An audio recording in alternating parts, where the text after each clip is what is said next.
Okay, what I've decided to do about this deleting to-do errored state is that we're going to wait in that state for like 5 seconds and then return into the to-dos loaded state. So where we got to before was we were able to delete a to-do. So we loaded the to-dos, we're in the to-dos loaded state, we delete a to-do, and then if it errors, we go into this deleting to-do errored state. And here it's like a dead end. The user can't do anything there. There's nothing to do. So we're going to stay there for like 3 seconds and then go into the to-dos loaded state. So how do we do that?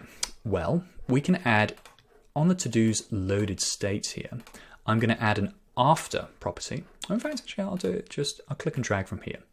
So I can click and drag there, and what that's going to do is add an event there. Just pull this over here so it's got a bit more room.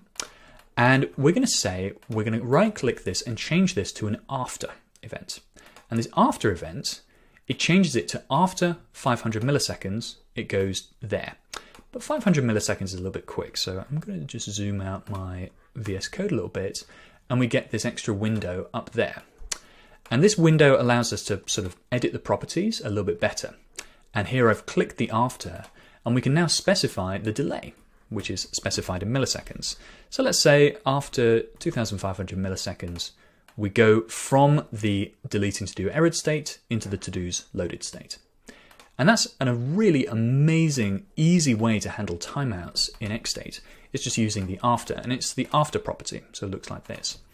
And we probably also need to give them a way to like say, who cares about this message? Leave me alone. And we can just say, we can add an additional event there saying, move it along, speed up. So there we go. We've got now our speed up event there. And we need to add that to our event types. So type speed up, and there we go. Okie dokie. So we've now got these two functions or two events that can happen there. We've got, if we simulate our way there, done to-dos, delete, the delete fails. And then after this amount of time, we can go there or we can press there to speed up. Okay, let's see that in action. We can go back to index.tsx. I'll close this for now. And we're throwing the error as we were before in delete to do. But we need to now, the important thing is we need to show the error message and then also add the button to speed us up if we're there. So let's say we say state.matches, let's say deleting to do errored. We then need to say, let's just add a React fragment here. We're going to add the P, which is going to say state.context.error message. So it's going to show the error message.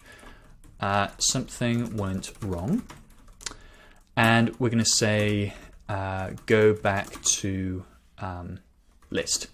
And what I noticed I didn't do last time is I didn't actually wrap this in, like this is just showing whenever, whereas in fact we only want it to show when the to-dos are loaded. So we'll say state.matches to-dos loaded, and we're going to also wrap this in a fragment.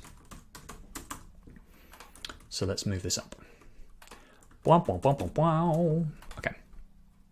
So, and this go back to list needs to do something. So when they click this button, we're going to send type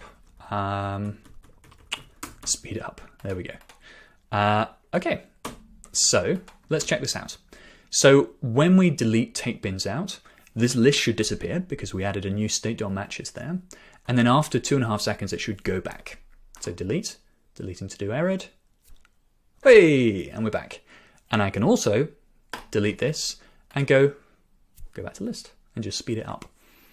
You notice how it's so easy to make this really delightful UI, you know, really complex UI with just a few clicks and a few kind of extra little specified things and a few tricks. So all of that, we got this lovely little after thing here, which automatically sends us back there, and a button to speed us up in like 8 lines of code here, which is incredible. XState is really, really powerful for these really delightful UI experiences. And that's how you use after.